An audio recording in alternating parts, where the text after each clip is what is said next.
Wah wah wah. Kasus pemalsuan umur skuad Malaysia bisa sampai disorot FIFA. Ini dia respon mengejutkan media Malaysia. Nah loh, tak mau protes. Thailand tiba-tiba pasrah jelang lawan timnas Indonesia di Piala AFF U23. Kira-kira apakah yang sebenarnya terjadi? Nah ini nih, Elkan Bagot dan Ivar Jenner tiba-tiba beri kabar baik untuk timnas Indonesia. Kira-kira kabar baik apakah itu? Yuk saksikan beritanya hingga selesai.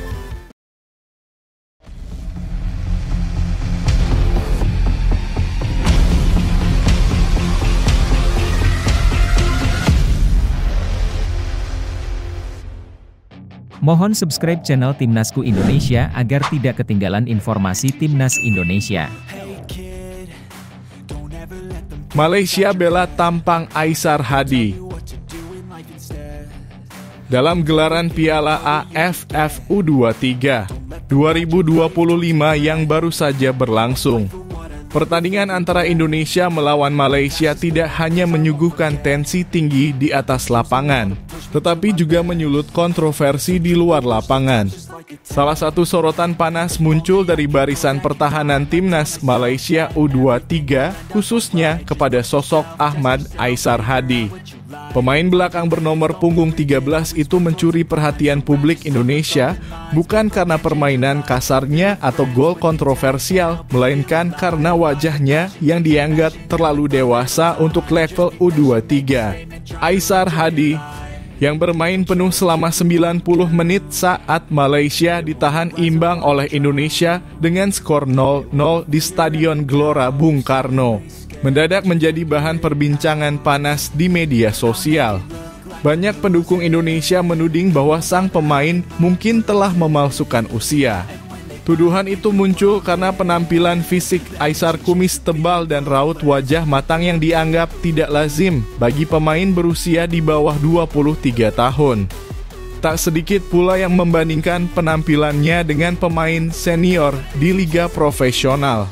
Namun, media Malaysia, khususnya harian Metro, dengan tegas membantah tudingan tersebut. Dalam artikelnya, mereka menyebutkan bahwa Aisar Hadi lahir pada tanggal 4 September 2003, yang berarti secara hukum usianya sah untuk bermain di turnamen U23 ini. Bahkan, situs statistik internasional terkenal Transfermarkt juga mencantumkan data yang sama mengenai tanggal lahir sang pemain. Dengan bukti tersebut, mereka menilai bahwa tuduhan yang beredar tidak berdasar dan lebih bersifat emosional ketimbang rasional. Lebih lanjut, harian Metro juga membela sang pemain dengan menyoroti performanya di atas lapangan. Mereka menyatakan bahwa Aisar justru tampil solid di jantung pertahanan Malaysia dan berhasil meredam berbagai serangan dari lini depan timnas Indonesia. Kedewasaan yang ditunjukkan Aisar di lapangan disebut jauh lebih penting daripada penampilan fisiknya yang dianggap lebih tua. Hal ini seolah menjadi tamparan balik kepada para pengkritik bahwa kualitas seorang pemain tidak bisa diukur hanya dari wajahnya. Namun kontroversi ini berpotensi membesar jika pihak-pihak tertentu, termasuk federasi internasional seperti FIFA, mulai ikut mencermati. Sebab persoalan usia di level usia muda bukan perkara sepele dalam sepak bola. Banyak kasus di masa lalu yang berujung pada hukuman berat terhadap federasi dan pemain yang terbukti memalsukan umur. Maka dari itu, walaupun data administrasi Aisar telah dinyatakan sah, isu ini tetap patut direspon secara serius agar tidak menjadi preseden buruk di kemudian hari. Meski begitu, dari kacamata hukum dan dokumen resmi, tidak ada pelanggaran yang dilakukan oleh Aisar Hadi maupun Federasi Sepak Bola Malaysia. Isu ini bisa jadi hanya merupakan bentuk kekecewaan sebagian supporter Indonesia atas hasil imbang melawan rival bebuyutan, yang akhirnya membuat Malaysia tersingkir dari turnamen lebih cepat. Kejadian ini sekaligus menjadi pengingat bahwa penting bagi kita untuk tidak buru-buru menghakimi tanpa fakta yang jelas. Wajah boleh tampak lebih dewasa, tetapi jika data dan dokumen sudah diverifikasi, maka tuduhan itu bisa berbalik menjadi fitnah. Bagaimana menurut kalian? Apakah penampilan fisik seorang pemain pantas dijadikan alasan untuk menuding pemalsuan umur? Tulis pendapat kalian di kolom komentar dan mari berdiskusi dengan bijak.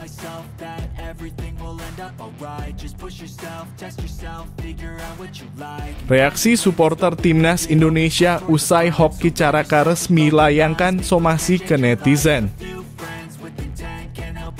Kabar mengejutkan datang dari Timnas Indonesia U23 bukan karena hasil pertandingan, tetapi karena tindakan tegas dari salah satu pemainnya, Hoki Caraka. Setelah dibanjiri komentar pedas dan hinaan dari netizen di media sosial usai laga melawan Malaysia di Piala AFF U23 2025, Hoki akhirnya memutuskan untuk melayangkan somasi.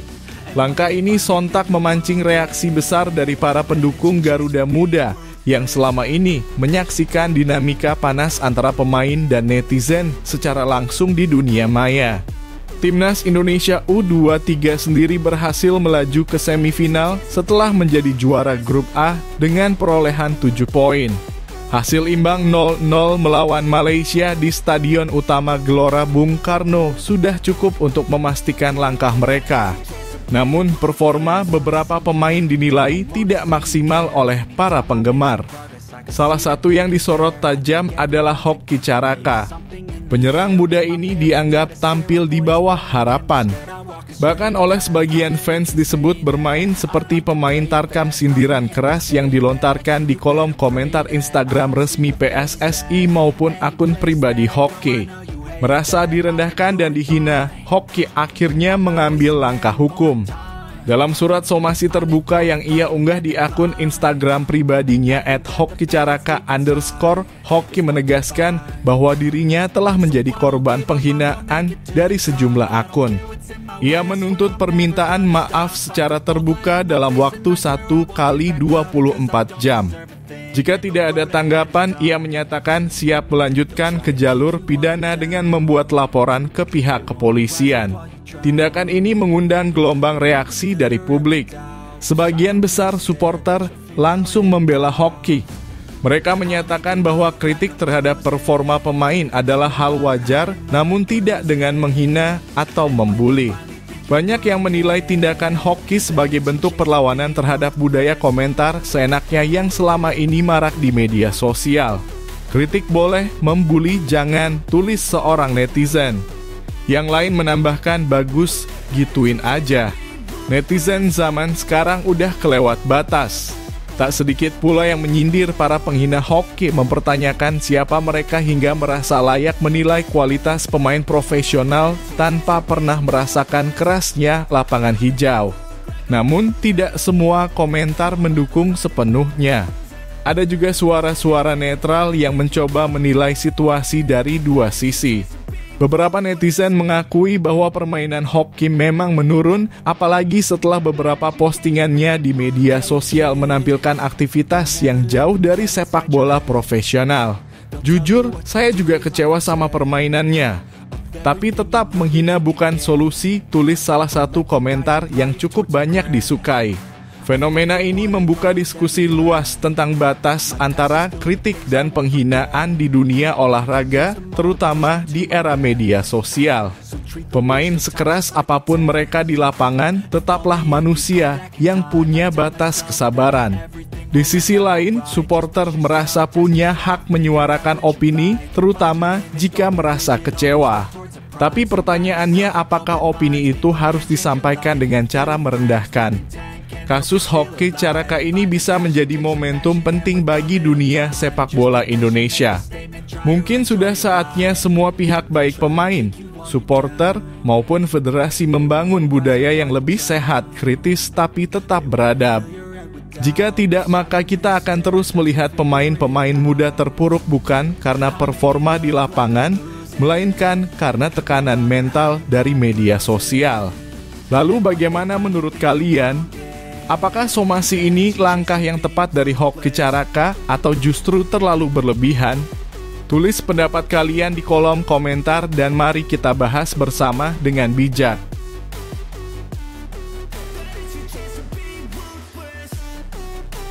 Thailand pasrah jelang lawan timnas Indonesia di Piala AFF U23.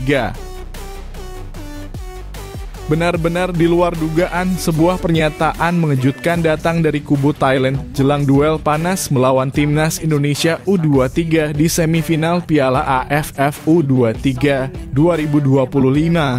Alih-alih mengobarkan semangat juang atau memberikan tekanan psikologis kepada lawannya, pelatih Thailand, Thawachai Damrong Ongtrakul justru melontarkan pernyataan yang terdengar seperti sebuah bentuk penyerahan sebelum bertanding. Ucapannya yang menyiratkan penerimaan total terhadap semua keuntungan Indonesia membuat publik bertanya-tanya apakah Thailand sudah menyerah sebelum berperang. Timnas U23 Indonesia akan menghadapi Thailand di babak semifinal yang dijadwalkan berlangsung pada Jumat 25 Juli 2025 di Stadion Utama Gelora Bung Karno (SUGBK). Laga ini jelas menjadi sorotan besar karena mempertemukan dua kekuatan tradisional di sepak bola Asia Tenggara. Namun yang menjadi perhatian utama bukan hanya tentang strategi atau komposisi pemain, melainkan komentar pelatih Thailand yang terkesan pasrah terhadap situasi yang ada. Indonesia diuntungkan dalam berbagai aspek. Pertama, waktu istirahat. Skuad Garuda Muda yang diasuh oleh Gerald Vandenburg telah menyelesaikan fase grup lebih awal, tepatnya pada Senin 21 Juli 2025, sehingga memiliki waktu istirahat selama 3 hari. Sementara itu, Thailand baru menyelesaikan laga terakhir mereka pada Selasa 22 Juli 2025 dan hanya punya 2 hari untuk recovery. Dalam sepak bola level tinggi, 1 hari tambahan istirahat bisa menjadi perbedaan besar dalam performa fisik pemain.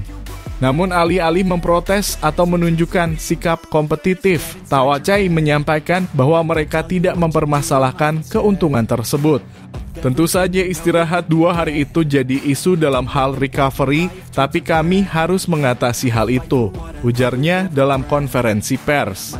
Bahkan dia menambahkan bahwa mereka sudah tahu sejak awal bahwa jika lolos sebagai juara grup, maka akan bertemu Indonesia. Seolah pertemuan ini adalah sesuatu yang mereka terima apa adanya tanpa ambisi untuk mengejutkan atau menggagalkan langkah Garuda Muda. Tidak hanya itu, keuntungan Indonesia yang kedua terletak pada dukungan supporter. Thailand memainkan seluruh laga fase grup di Stadion Candrabhaga, Bekasi yang minim dukungan penonton. Sementara itu, Indonesia tampil di kandang sendiri SUGBK yang selalu penuh dengan dukungan supporter fanatik. Lagi-lagi, Thawachai tidak menjadikannya sebagai tekanan, justru menganggapnya positif. Saya selalu bilang ke pemain, bagus bermain di depan banyak supporter, tidak peduli itu fans kami atau fans lawan, ucapnya. Pernyataan ini tentu terdengar seperti sinyal kekaguman dan penerimaan, bukan tantangan. Bahkan sang kapten Seksan Ratre ikut menimpali bahwa dirinya menantikan laga melawan Indonesia di depan lautan supporter. Di satu sisi, hal ini bisa dilihat sebagai bentuk sportivitas dan kedewasaan. Namun di sisi lain, supporter Indonesia justru menangkap nuansa seolah Thailand sudah kehilangan semangat tempur. Reaksi publik pun mulai bergulir di media sosial. Banyak yang menilai bahwa pernyataan pelatih Thailand ini seperti mengibarkan bendera putih sebelum pertandingan dimulai. Beberapa supporter Indonesia bahkan menyindir, kalau memang sudah tahu bakal kalah, lebih baik kirim salam saja dari Bekasi. Namun ada juga yang menganggap sikap Thawachai adalah bentuk taktik psikologis membiarkan Indonesia merasa terlalu percaya diri agar bisa menyerang balik tanpa tekanan. Apapun itu, pertandingan Indonesia versus Thailand dipastikan akan tetap berlangsung sengit.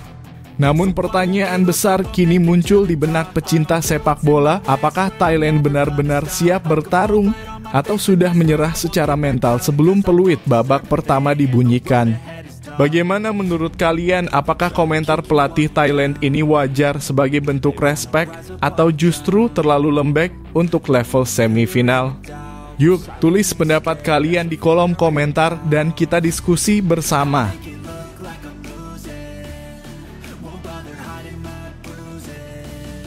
Elkan Bagot dan Ivar Jenner beri kabar baik untuk timnas Indonesia. Kabar baik menyapa pecinta sepak bola tanah air jelang babak keempat kualifikasi Piala Dunia 2026. Dua pemain diaspora kebanggaan timnas Indonesia, Elkan Bagot dan Ivar Jenner, membawa angin segar yang membuat optimisme pendukung Garuda semakin menggelora. Pasalnya, keduanya kini resmi masuk dalam skuad utama klub masing-masing untuk musim 2025-2026, sebuah pencapaian penting dalam karier profesional mereka. Sekaligus sinyal positif bagi timnas Indonesia yang bersiap menghadapi lawan-lawan tangguh di fase selanjutnya.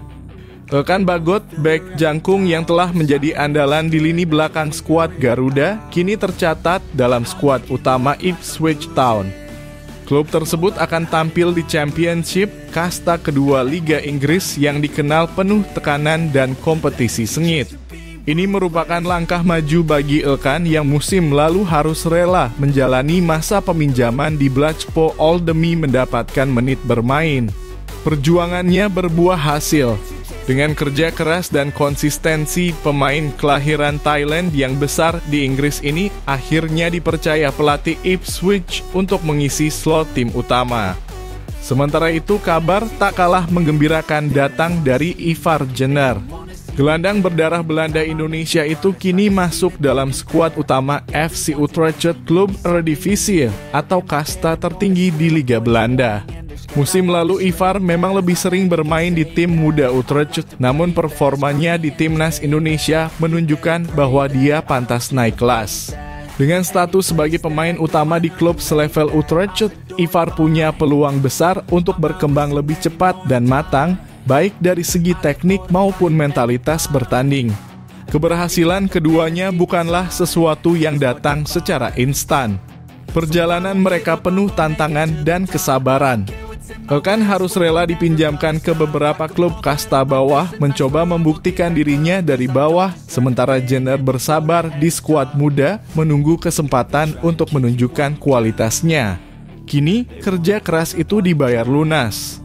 Masuknya mereka ke skuad utama bukan hanya tentang nama besar, tetapi juga tentang proses panjang yang mereka jalani dengan penuh dedikasi. Hal ini tentu menjadi kabar baik bagi pelatih Shin Tae-yong dan seluruh skuad Garuda. Kesiapan Elkan dan Ivar di level klub akan berdampak langsung terhadap performa mereka di pentas internasional. Dengan jam terbang yang meningkat, kualitas dan ketangguhan mereka di lapangan akan lebih terasa.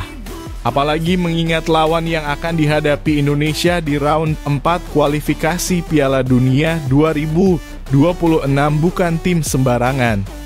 Arab Saudi, Irak, bahkan Australia bisa menjadi lawan berat dan Indonesia sangat butuh pemain yang siap tempur di level tertinggi. Tak heran jika kabar ini disambut antusias oleh supporter di media sosial. Banyak yang memberikan pujian terhadap etos kerja Elkan dan Ivar yang lebih memilih diam dan fokus mengembangkan diri ketimbang sibuk mencari sensasi. Diam dan bekerja keras, bukan sibuk cari panggung. Respect buat Jenner dan Bagot, tulis salah satu netizen dalam komentar yang viral. Sikap mereka menjadi teladan bagi generasi muda Indonesia bahwa jalan menuju sukses butuh waktu, disiplin, dan komitmen tinggi. Kini sorotan tertuju pada kiprah mereka di musim kompetisi 2025-2026. Akankah Elkan Bagot tampil reguler di Championship? Apakah Ivar Jenner bisa mengunci posisi di lini tengah Utrecht? Waktu yang akan menjawab. Namun yang pasti, masa depan keduanya tampak cerah.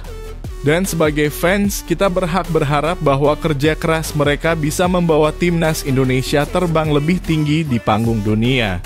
Bagaimana menurut kalian, apakah Elkan dan Ivar sudah siap jadi tulang punggung timnas Indonesia di babak keempat kualifikasi Piala Dunia 2026? Yuk, tulis pendapat kalian di kolom komentar.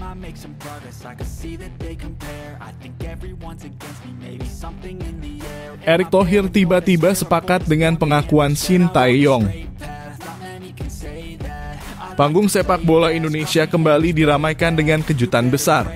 Nama Jens Raven yang sebelumnya dilulukan sebagai calon bintang masa depan, kini justru menjadi sorotan tajam usai performanya yang menurun drastis di Piala AFF U23 2025. Yang lebih mengejutkan, Ketua Umum PSSI Erick Thohir secara terbuka menyatakan sepakat dengan pandangan Shin Tae-yong, pelatih yang kini telah resmi diberhentikan dari jabatannya sebagai pelatih kepala timnas Indonesia.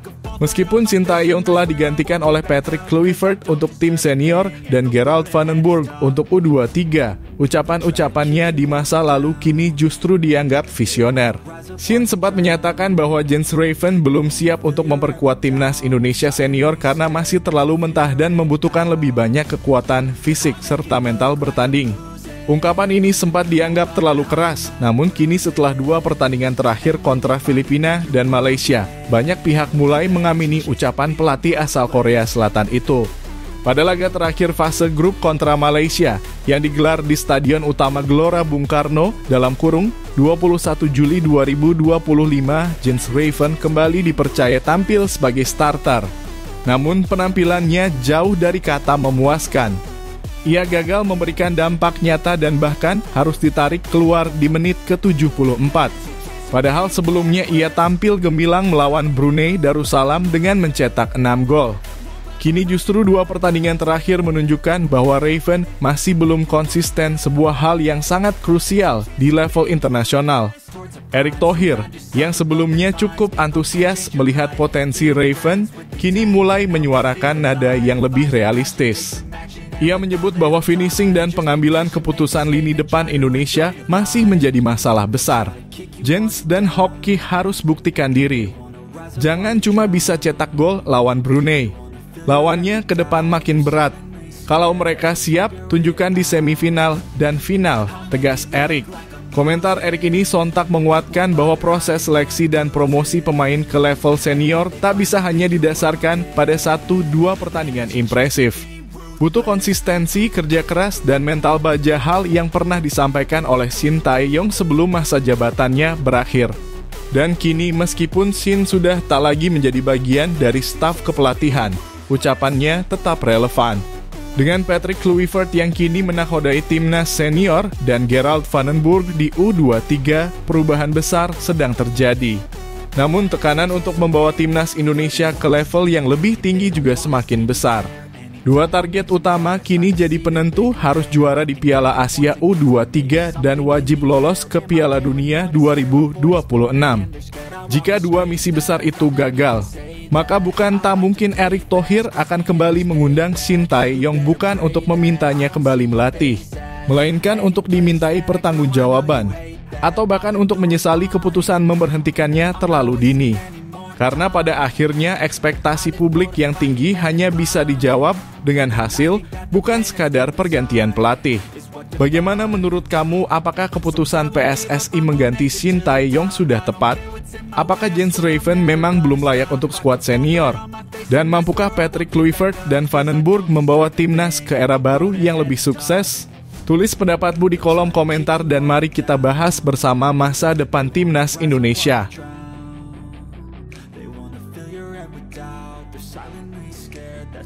Penyerang asal Tanjung Priok perkuat timnas Indonesia. Benar-benar di luar dugaan. Setelah sempat bingung mencari pengganti oleh Romani yang tengah mengalami cedera dan berpotensi absen di babak keempat kualifikasi Piala Dunia 2026 zona Asia, timnas Indonesia akhirnya mulai melihat cahaya terang di ujung terowongan. Kabar mengejutkan datang langsung dari Ketua Umum PSSI, Erick Thohir, yang pada Jumat 18 Juli 2025 secara terbuka mengumumkan bahwa pihaknya tengah memproses naturalisasi 2 penyerang keturunan Indonesia. Salah satu nama yang langsung mencuri perhatian publik adalah Tijs Dallinga, penyerang tangguh yang saat ini memperkuat klub Serie A Bologna.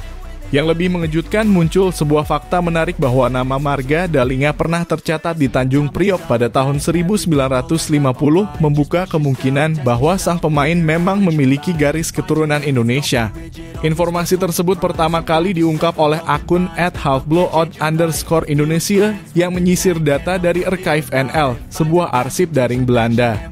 Munculnya nama Thijs Dalinga tentu saja menjadi angin segar bagi timnas Garuda yang sedang mencari ujung tombak baru usai cederanya oleh Romagnoli.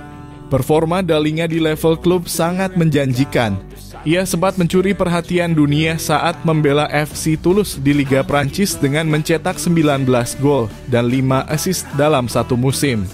Kini bersama Bolonya ia tetap tampil konsisten dengan 7 gol dan 3 assist dari 43 pertandingan, angka yang cukup mengesankan untuk level kompetisi sekelas Serie A.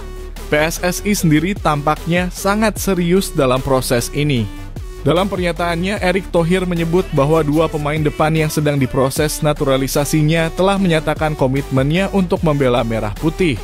Salah satu yang diyakini hampir pasti adalah Miliano Jonathans dari FC Utrecht, sedangkan satu lagi hingga kini masih dirahasiakan. Tapi dengan munculnya nama Dalinga ke permukaan, bukan tidak mungkin dialah sosok kejutan besar yang sedang dipersiapkan. Jika naturalisasi Thijs Dalinga benar-benar terrealisasi, timnas Indonesia akan punya sosok penyerang haus gol bertinggi badan 190 cm yang siap meneror lini belakang lawan. Apalagi lawan-lawan yang akan dihadapi di ronde 4 kualifikasi bukanlah tim sembarangan, melainkan Arab Saudi dan Irak. Dua kekuatan besar di Asia yang dikenal dengan lini pertahanan kokoh dan pengalaman internasional tinggi. Dengan gaya bermainnya yang agresif, cerdas dalam positioning, serta kemampuan duel udara yang mumpuni, Dalinga akan menjadi senjata mematikan bagi Patrick Kluivert di lini depan. Kehadiran Dalinga bisa saja mengubah wajah timnas secara keseluruhan, menambah daya saing Garuda di level tertinggi Asia. Namun tentu saja semua ini masih tergantung pada proses legal dan administratif. Apakah benar ia memiliki hubungan darah dengan warga Indonesia di masa lalu? Apakah ia bersedia melepas potensi bermain untuk timnas Belanda dan memilih Indonesia sebagai pelabuhan barunya? Semua pertanyaan ini akan terjawab dalam waktu dekat. Yang jelas, publik Indonesia kini tengah berharap besar. Apalagi dengan target yang sudah ditetapkan lolos ke Piala Dunia 2026, sesuatu yang dulu hanya mimpi tapi kini perlahan jadi kenyataan. Jika Dalinga bergabung dan duetnya dengan pemain-pemain lain seperti Rafael Struijk atau Marcelino Ferdinand berjalan mulus, bukan tidak mungkin Indonesia akan mencetak sejarah besar. Bagaimana menurutmu, apakah Thijs Dalinga layak memperkuat timnas Indonesia? Apakah kamu setuju jika ia menjadi pengganti oleh Romagnoli di babak keempat kualifikasi Piala Dunia nanti? Tulis pendapatmu di kolom komentar dan mari kita diskusikan bersama.